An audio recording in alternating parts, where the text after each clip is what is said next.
الرحیم۔ دوسرا پارہ سورہ بقرہ کی آیت نمبر 184 کی تفسیر بیان ہو رہی ہے، اور یہ مسئلہ حضرات نے سماعت فرما لیا تھا کہ اللہ تعالیٰ نے مسافر اور مریض کو یہ رخصت دی ہے کہ وہ اگر روزہ نہ رکھیں اور رمضان شریف گزرنے کے بعد اس روزے کی قضا کر لیں، یہ ان کے لیے گنجائش ہے۔ اور یہاں ایک مسئلہ اور بھی یاد رکھیں، اگر کوئی آدمی شرعی مسافر تھا، اس کی تفصیل آپ نے سن لی تھی، سفر سے وہ واپس آیا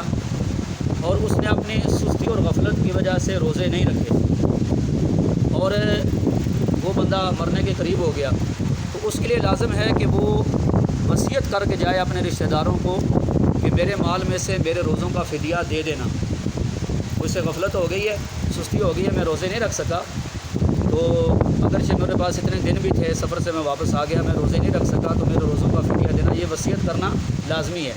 ایسے ایک بندہ بیمار تھا رمضان شریف میں، وہ روزے نہیں رکھ سکا، اور رمضان شریف کے بعد وہ بندہ صحت مند ہو گیا، جتنے روزے رہ گئے تھے اتنے دن بھی اسے مل گئے اور وہ روزے رکھ سکتا تھا، لیکن اپنی سستی غفلت کی وجہ سے اس نے روزے نہیں رکھے اور وہ بندہ پھر مرنے کے قریب ہو گیا، تو اس کے لیے اپنے روزوں کی فدیے کی وصیت کرنا لازم ہے۔ اس لیے کہتے ہیں بھئی جو اللہ کا فرض ہو یا کسی بندے کا فرض ہو، اس میں دیر نہیں کرنی چاہیے، کیونکہ موت کا کوئی وقت ہمیں پتہ نہیں ہے۔ اس لیے اللہ کا کوئی قرض ہو ہمارے ذمے، مطلب کوئی عبادت ہو یا کسی بندے کا کوئی قرض ہمارے ذمے ہو، تو جتنی جلدی ہو سکے اس کو ادا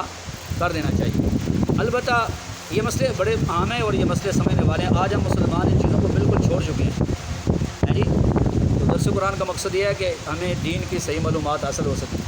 دوسری بات یہ ہے کہ اگر کوئی آدمی رمضان شریف میں مسافر رہا اور رمضان شریف کے بعد اس نے وہ روزوں کو قضا کرنا تھا، لیکن اسے ٹائم ہی نہیں ملا، اتنے دن ہی نہیں ملے جتنے دن اس کے روزے رہ گئے تھے، اور وہ بندہ فوت ہو گیا، یا کوئی بندہ رمضان شریف میں بیمار تھا لیکن بیماری سے صحت یاب ہونے کے بعد اسے اتنے دن نہیں مل سکے کہ وہ اپنے روزوں کی قضا کر سکتا، تو اب اس کے ذمے روزوں کی جو وصیت ہے وہ لازم نہیں ہے، روزوں کی وصیت لازم ہے نہیں ہے۔ بات سمجھا گئی ہے، کیونکہ اسے موقع ہی نہیں ملا، اتنے دن ہی نہیں ملے، بس جو ہی صحت مند ہوا تو وہ بندہ بیچارہ فوت ہو گیا۔ البتہ اتنی بات ہے جو احسان میں آتی ہے، نیکی میں آتی ہے، کہ جو رشتہ دار ہے نا، اگر کوئی بندہ صحت مند ہو گیا تھا، مسافر واپس آ گیا تھا، روزے نہیں رکھ سکا اور روزوں کی وصیت بھی نہیں کر سکا اور فوت ہو گیا، تو رشتہ داروں کو چاہیے کہ اپنی طرف سے احسان کرتے ہوئے اس کے روزوں کا یا جتنے اس کے نمازیں رہ گئی ہیں تو اس کا فدیہ دے دیں۔ اب میں آپ سے پوچھتا ہوں، آپ دیکھو، ایک میری بات ذرا غور سے سنو، جتنے حضرات آپ یہاں درس میں آئے ہیں، یہ مسئلہ باقاعدہ لکھا ہوا ہے، مسئلہ باقاعدہ یہ کتابوں میں لکھا ہے کہ ایک بندہ اگر وہ نمازیں نہیں پڑھتا، وہ بندہ فوت ہو گیا، تو وہ وصیت کر کے جائے کہ میرے مال میں سے میری جتنی نمازیں رہ گئی ہیں ان کا فدیہ دینا، جتنا ایک روزے کا فدیہ صدقہ فطرہ نا 2.25 کلو گندم یا اس کی قیمت، تو ہر ایک نماز کا بھی اتنا فدیہ ہے، وطروں سمیت، وطروں۔ لیکن آپ مجھے بتائیں، جتنے حضرات یہاں بیٹھے ہیں، اگر آپ بیدار ہو کے بات سن رہے ہیں، کبھی آپ نے سنا ہے کہ کوئی مسلمان بے نمازی فوت ہو رہا ہو اور اس سے پہلے اس نے اپنی نمازوں کی فدیے کے بارے میں وصیت کی ہو؟ کیوں جی؟ ہمیں ہوش ہی نہیں ہے، ہم مسلمان پتہ نہیں کہاں جی رہے ہیں، بلکہ اس سے بڑھ کر ہم جو زندہ ہیں ہمیں نمازیں کھا جاتے ہیں، ہمیں پتہ پرواہ نہیں ہوتی، اور ہم مطمئن ہو کے بیٹھے ہوتے ہیں کہ ہم مسلمان ہیں۔ ذرا غور سے مسئلہ سن لیں، ہم نے ایسے لوگوں کو دیکھا ہے کہ فوت ہونے سے پہلے بڑی بڑی لمبی وصیتیں کرتے ہیں، یہ کرنا، وہ کرنا، یہ کرنا، اور بیچاروں کی کتنے نمازیں رہتی ہوتی ہیں، ان کے بارے میں کوئی وصیت نہیں کرتے۔ حالانکہ مسئلہ لکھا ہے کہ اگر وصیت نہ کریں نا تو رشتہ داروں کے ذمہ کوئی لازم نہیں ہے کہ وہ اس کا فدیہ دیں۔ ہاں، احسان اور نیکی ہے جی کہ وہ اس پر ترس کھاتے ہوئے، رحم کرتے ہوئے اس کی جو نمازیں رہ گئی ان کا فدیہ دیں، تو اللہ تعالیٰ کی ذات سے امید ہے کہ اللہ تعالیٰ کی ذات اسے معاف کر دے گی۔ اب جب کبھی یہ سوچتے ہیں تو میں یقین کریں، کبھی ہم سوچتے ہیں تو میں کہتا ہوں ہماری بخشش کیسے ہوگی؟ مسلمان اتنے دین سے دور جا چکے ہیں، ہماری نمازیں زندگی میں رہ جاتی ہیں، موت کے وقت بڑی بڑی ہم وصیتیں کرتے ہیں، لیکن کبھی سنا نہیں ہے کہ کسی آدمی نے اپنی نمازوں کے بارے میں وصیت کی ہو، کیونکہ اب یہ تو نہیں ہو سکتا کہ اس کی طرف سے کوئی نمازیں پڑھے یا روزہ رکھے، وہ تو فدیہ ہی ہے، اور وہ بھی اللہ سے دعا کی جا سکتی ہے کہ اللہ تعالیٰ اس کو قبول فرما کے اسے معاف کر دے۔ اچھا، یہ مسئلہ آپ کو سمجھ آ گیا کہ نہیں آ گیا؟ بولو یار سارے۔ تو لہٰذا یہ چیز ذہن میں رکھنی چاہیے۔ تو اگر کوئی بندہ بیچارہ ہیں جی، میں وہی عرض کر رہا ہوں نا کہ اس میں تو اب مسئلہ یہ ہے نا کہ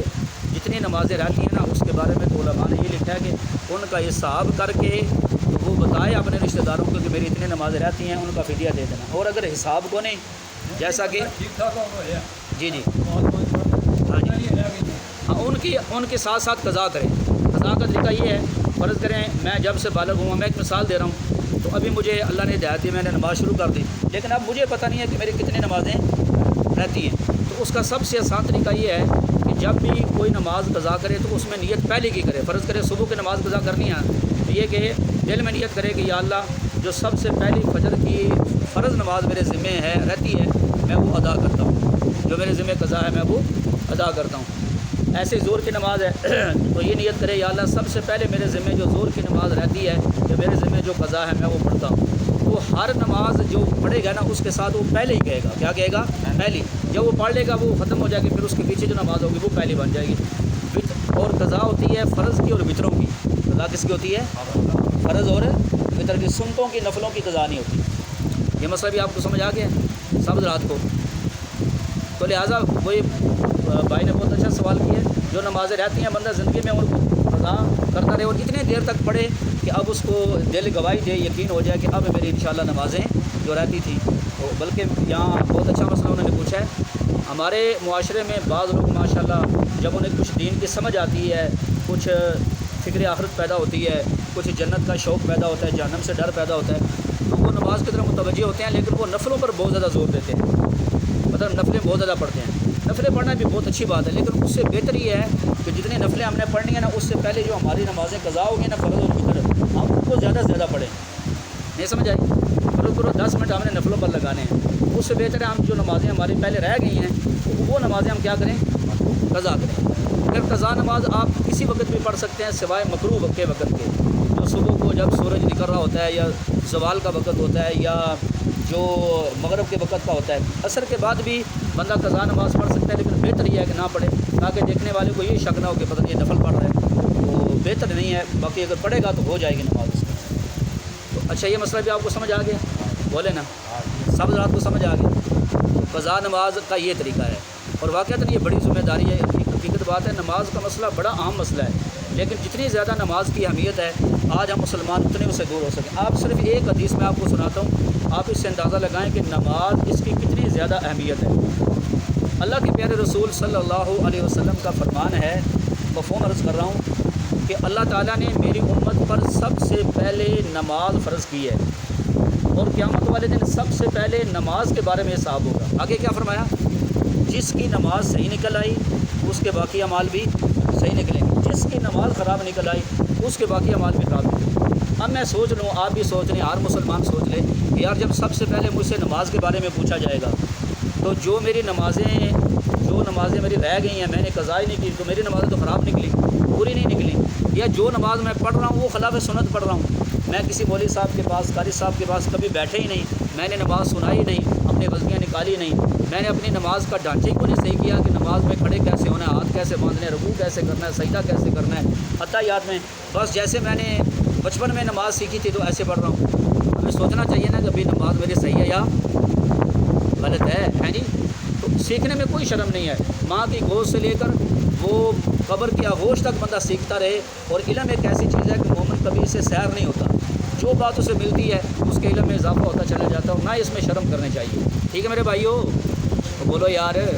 آپ کو بات سمجھ آ گئی کہ نہیں آئی؟ تو سب سے پہلے فرمایا نماز کے بارے میں پوچھا جائے گا، جس کی نماز صحیح نکلے گی باقی اعمال بھی صحیح نکلیں گے، جس کی نماز خراب نکلے گی تو باقی اعمال بھی خراب نکلیں گے۔ تو یہ بڑا اہم مسئلہ ہے، تو اس لیے اب موت کے وقت تو بندے کے ہوش و حواس سے اڑ جاتے ہیں، اور کئی لوگوں پر چونکہ دنیا کا غلبہ ہوتا ہے تو انہیں نماز کی وصیت کا یاد ہی نہیں رہتا کہ ہم وصیت کر دیں یار ہماری جو نمازیں رہ گئی ہیں ان کا فدیہ دیں۔ تو اس لیے ہمیں چاہیے ہم اپنی زندگی میں تو ایسا کرتا رہیں، اور اگر ہمارا کوئی گھر میں سے کوئی فرد کوئی بزرگ دنیا سے چلا گیا تو کوشش کریں کہ پھر زیادہ سے زیادہ فدیہ دینے کی کوشش کریں، تاکہ